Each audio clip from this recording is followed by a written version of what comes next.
Cet ancien ambassadeur de France qui entre à l'Académie des sciences d'outre-mer à Paris, c'est Olivier Stirn, plusieurs fois ministre de la Ve République en France, ancien député du général de Gaulle et humaniste convaincu.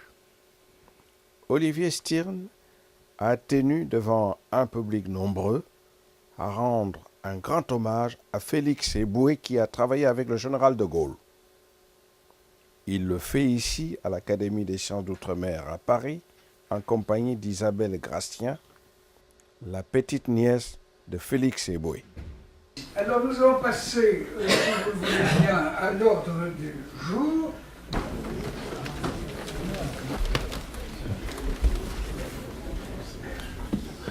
Monsieur le Président, Monsieur le Secrétaire perpétuel, mes chers confrères, il me revient maintenant de faire un peu, pas comme Alain Decaux, mais de faire un peu d'histoire en général, puisque la vie de Félix Éboué a eu un rôle très important, non seulement sur le général de Gaulle, et je vais en parler, mais sur l'histoire de la France elle-même. Il a modifié par son action le cours de l'histoire. Et c'est assez rare pour que cela soit tout de même noté. Il est né en Guyane, à Cayenne, où sa famille était installée, mais où ses ascendants venaient de Côte d'Ivoire et du Cameroun. Son père était un modeste chercheur d'or, et il vivait très modestement lui-même. Mais très vite, et ça c'est ce que permet l'enseignement et la formation, il a eu une grande réussite scolaire d'abord. Il a été reçu à l'école coloniale de Bordeaux. Il en est sorti dans les premiers rangs. Et il a été tout de suite affecté comme administrateur en Guadeloupe, d'abord en Martinique, puis gouverneur de la Guadeloupe. Et dans des départements d'outre-mer qu'il connaissait bien naturellement, puisqu'il était lui-même natif d'un de ceux-là. Et il a marqué tout de suite. Sa personnalité est apparue très vite, et en particulier en Martinique, où était organisée chaque année, au moment des fêtes du Nouvel An, une réception pour les Martiniquais d'origine blanche et une autre pour ceux qui étaient d'origine noire. Et immédiatement, Félix Éboué a changé ça et a mis les Noirs et les Blancs ensemble, comme cela est allé à l'évidence, paraît aujourd'hui évident, mais à l'époque, c'était un changement qui a été apprécié d'ailleurs, et qui a contribué à façonner l'image que Félix Éboué ensuite a pu acquérir. Il a été nommé, après avoir été gouverneur de la Guadeloupe, gouverneur du Tchad, en 1938, en novembre 1938. Et là encore, il a marqué dès le départ, par sa personnalité, le poste qu'il occupait. Et je peux lire déjà quelques mots qu'il a écrits à l'époque. Le Tchad, c'est la clé de notre défense impériale.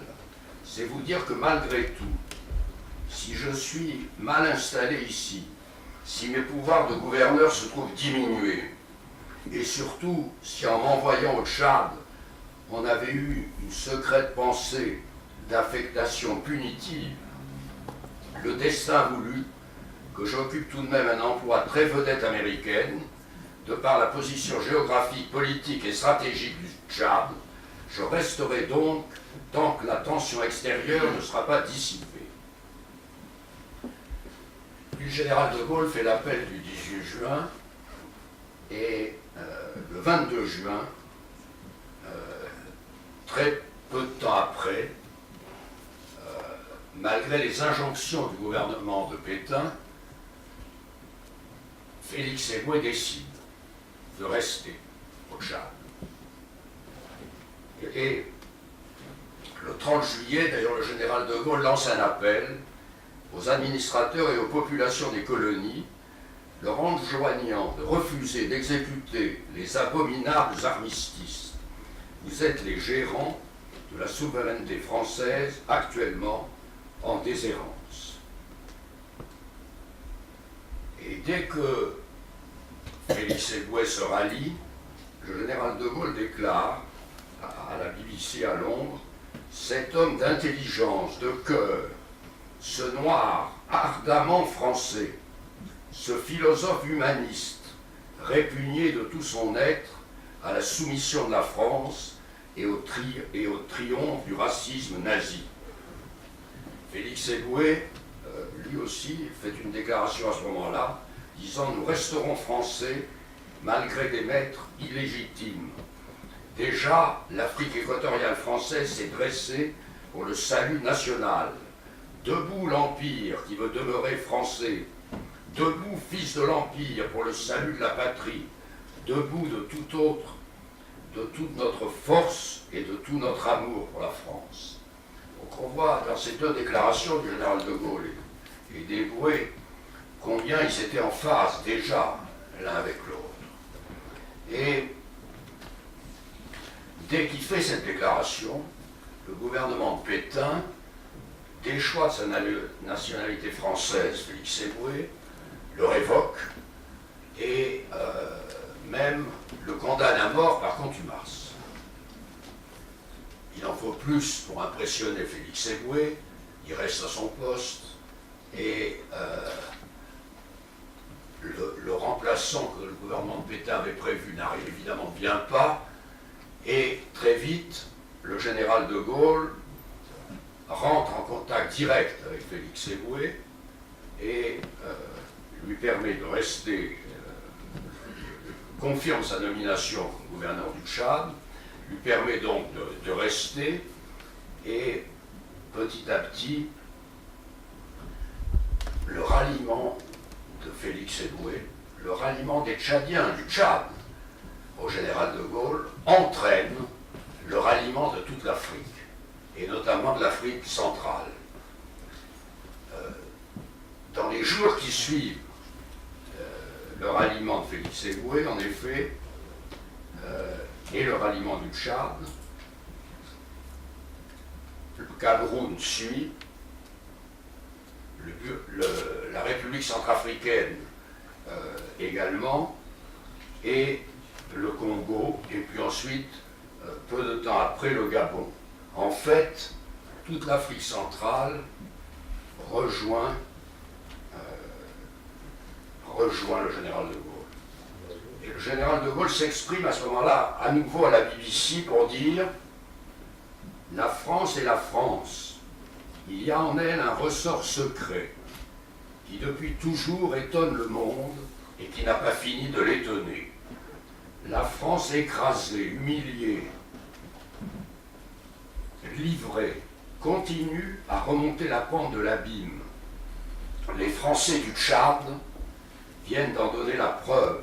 Spontanément, ces hommes droits, ces hommes saints, ces hommes braves reprennent leurs armes et vont au combat. J'ai des raisons de penser que leur exemple sera suivi. J'ai des raisons de dire qu'il se reforme une France combattante dont les forces vont croissant. J'ai des raisons de croire qu'il y a encore de l'honneur et de la gloire pour la France. J'ai des raisons d'affirmer qu'en demeurant présente à la bataille, la France sera présente à la victoire. Aujourd'hui, 27 août 1940, 360e jour de la guerre mondiale, je cite à l'ordre de l'Empire le territoire du Tchad pour le motif suivant. Sous l'impulsion de ses chefs, le gouverneur Éboué et le colonel Marchand, commandant militaire du territoire, le Tchad a montré qu'il demeurait par excellence une terre de France vaillante. En dépit d'une situation militaire et économique particulièrement dangereuse, la tentative du Tchad a refusé le territoire du Tchad a refusé de souscrire à une capitulation honteuse. et décidé de poursuivre la guerre jusqu'à la victoire. Par son admirable résolution, il a montré le chemin du devoir et donné le signal du redressement à l'Empire français tout entier. Et c'est vrai que le ralliement de l'Afrique centrale, puis du reste de l'Afrique, puis même des comptoirs français de l'Inde qui suivent ce mouvement, donne au général de Gaulle une dimension mondiale qu'il n'avait pas jusque-là. Il était un peu l'exilé de Londres, même aux yeux de Churchill. Il devient le chef de la France libre grâce à l'action de Félix Éboué et à l'entraînement que cette action a produit. Et c'est vrai que à partir de ce moment-là, Churchill puis Roosevelt considèrent de Gaulle sous un angle nouveau, celui du chef d'une nation qui ne veut pas mourir et qui a la capacité de survivre. Et tout cela, c'est tout de même dû à l'action au départ de Félix Éboué. Et je crois que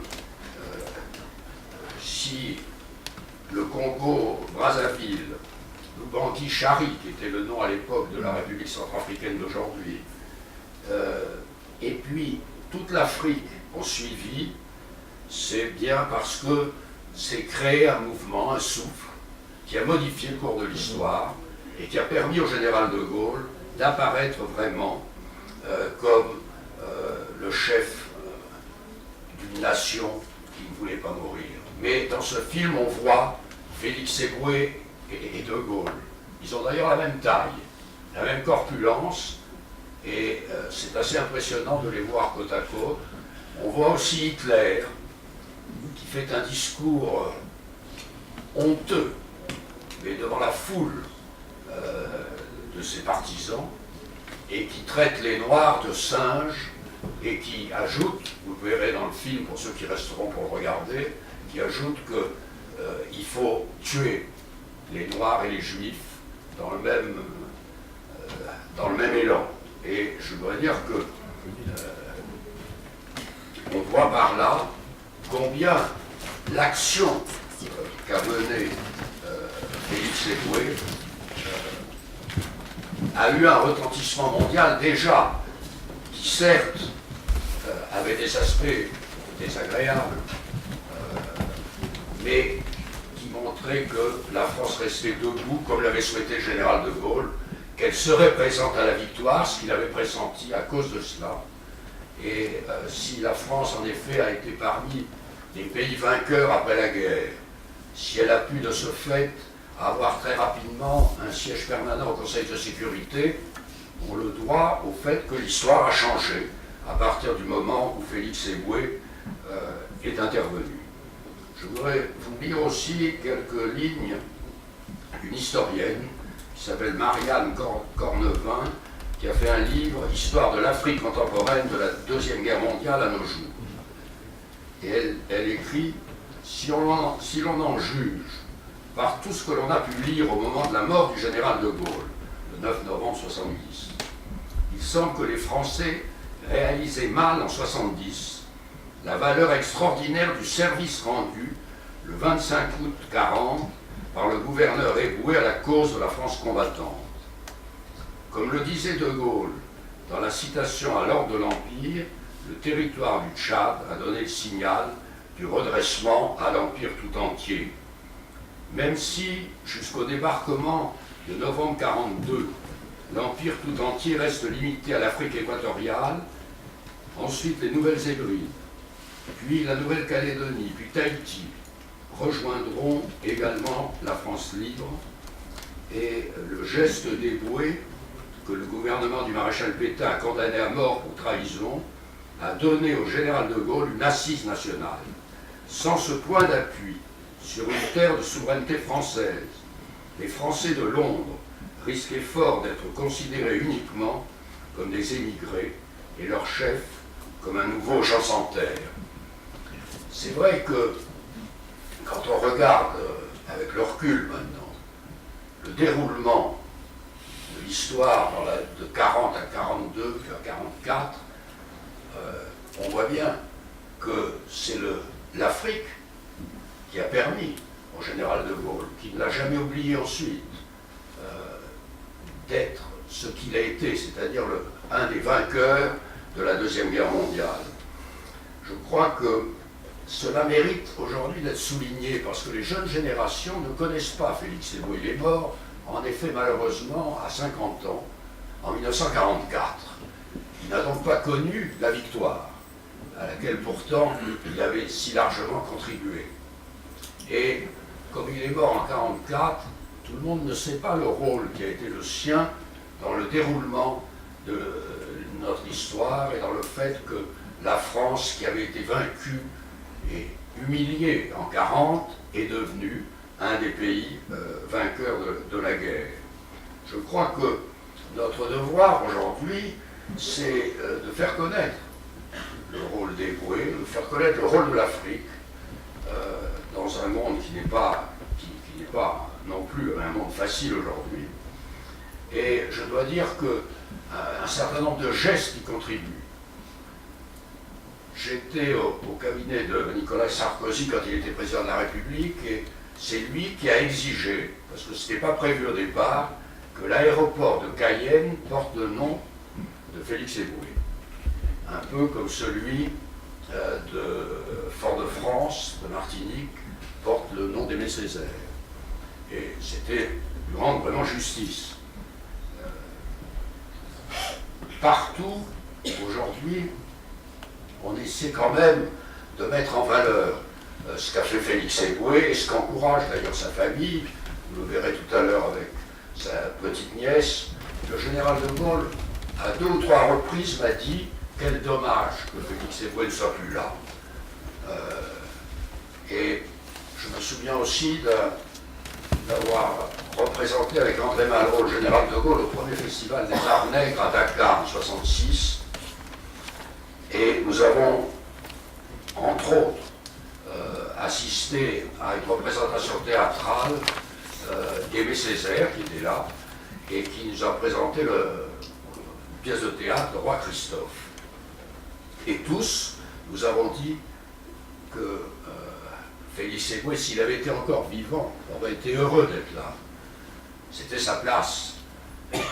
Et son rôle historique mérite de continuer à être mis en valeur. À Paris, d'ailleurs, une place Félix Éboué, pas importante, dans le 12e arrondissement, et j'ai inauguré avec la petite nièce de Félix Éboué, avec sa petite fille, une plaque dans la station de métro qui se trouve sur la place, qui est la station d'Aubénil, qui rappelle l'histoire de Félix Éboué et la raison pour laquelle Paris lui a donné son nom pour célébrer sa mémoire.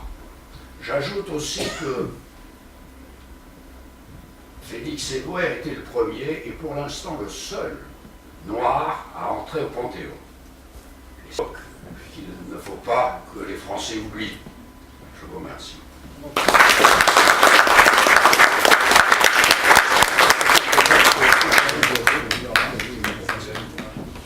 Merci beaucoup pour ce rappel essentiel pour les jeunes générations. Vous nous l'avez dit, parce que sans ce type de rappel, la mémoire s'estompe, elle peut même finir par se perdre.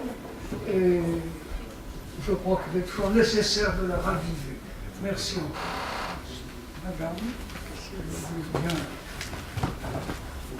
accéder peut-être, oui, vous allez vous accéder à ce...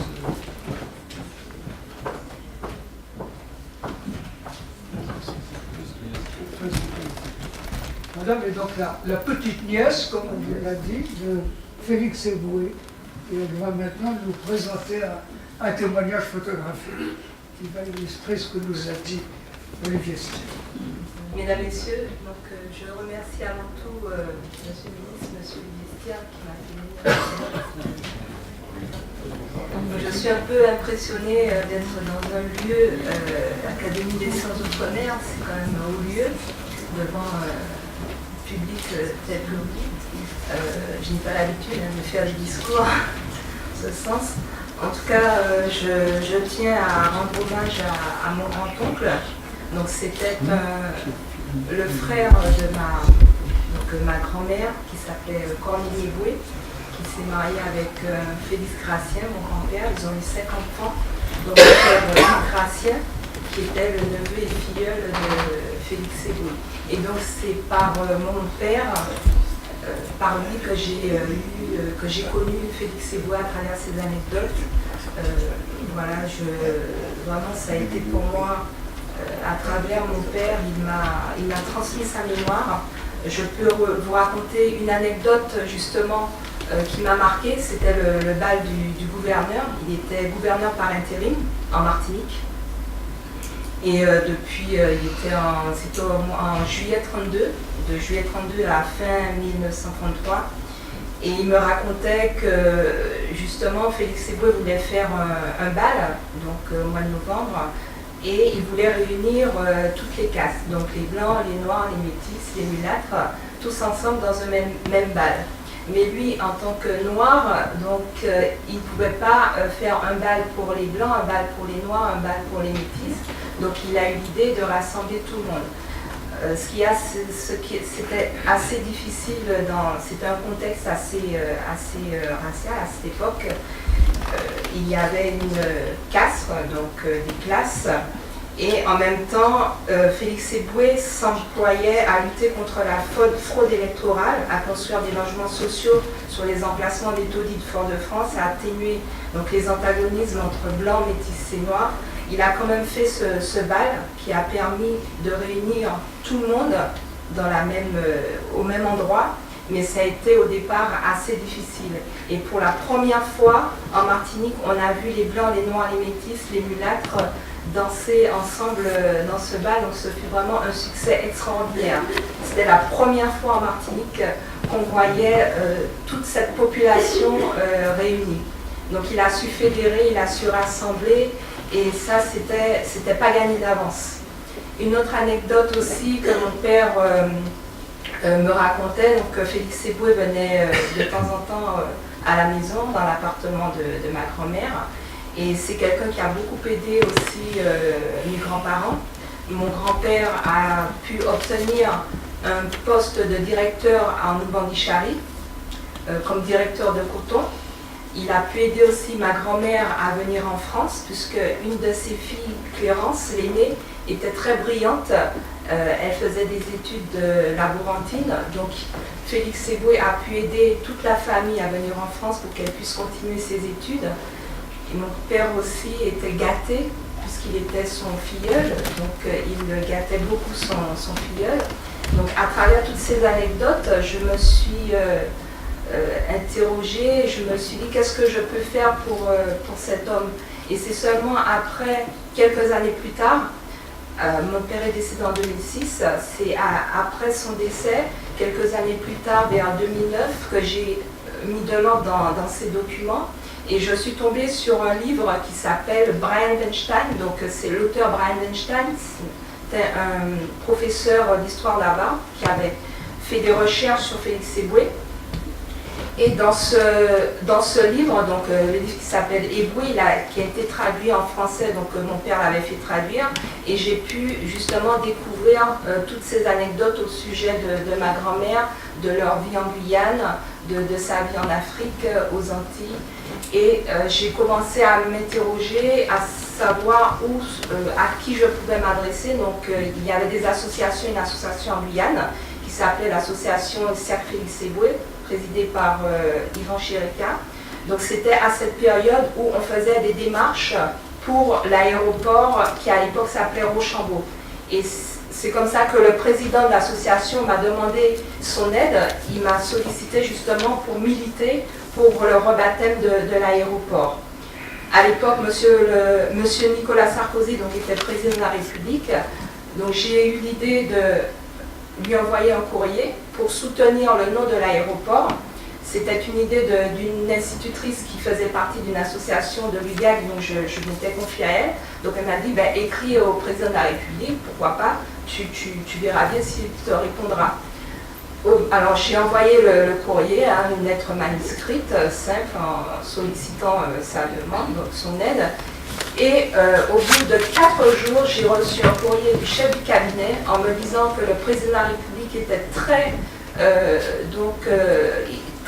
il faisait attention, il a fait attention justement à ma demande, à mon courrier, et qu'il transmettrait à qui de droit cette requête.